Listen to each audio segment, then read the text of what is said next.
প্রবল বেগে উপকূলীয় অঞ্চলে ধেয়ে আসছে ঘূর্ণিঝড় রেমাল।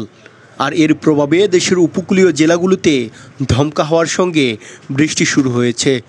বৃদ্ধি পেয়েছে সাগর ও নদ নদীর পানির উচ্চতা। আবহাওয়া অফিস বলছে, উপকূলীয় নিম্নাঞ্চলে স্বাভাবিক জোয়ারের চেয়ে ৮ থেকে ১২ ফুট অধিক উচ্চতার বায়ুতাড়িত জলোচ্ছ্বাসে প্লাবিত হতে পারে। প্রবল ঘূর্ণিঝড় কেন্দ্রের ৬৪ কিলোমিটারের মধ্যে বাতাসের একটানা সর্বোচ্চ গতিবেগ ঘন্টায় ৯০ কিলোমিটার, যা ধমকা অথবা জোড়া হাওয়া আকারে ১২০ কিলোমিটার পর্যন্ত বৃদ্ধি পাচ্ছে।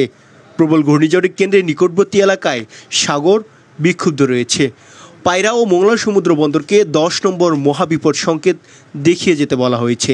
এছাড়াও উপকূলীয় জেলা খুলনা, সাতক্ষীরা, বাগেরহাট, পিরোজপুর, ঝালকাঠি, বগুড়া, বরিশাল, ভোলা, পটুয়াখালী এবং তার অদূরবর্তী দ্বীপ ও চরসমূহে ১০ নম্বর মহাবিপদ সংকেতের আওতায় থাকবে। কক্সবাজার ও চট্টগ্রাম সমুদ্রবন্দরকে ৯ নম্বর মহাবিপদ সংকেত দেখিয়ে যেতে বলা হয়েছে।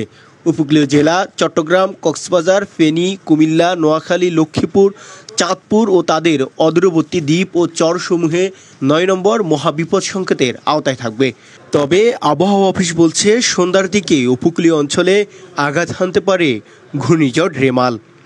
এছাড়াও ঘূর্ণিঝড় মোকাবেলায় দুর্যোগ মন্ত্রণালয়কে সকল ধরনের ব্যবস্থা রাখার জন্য জরুরি নির্দেশ দেওয়া হয়েছে।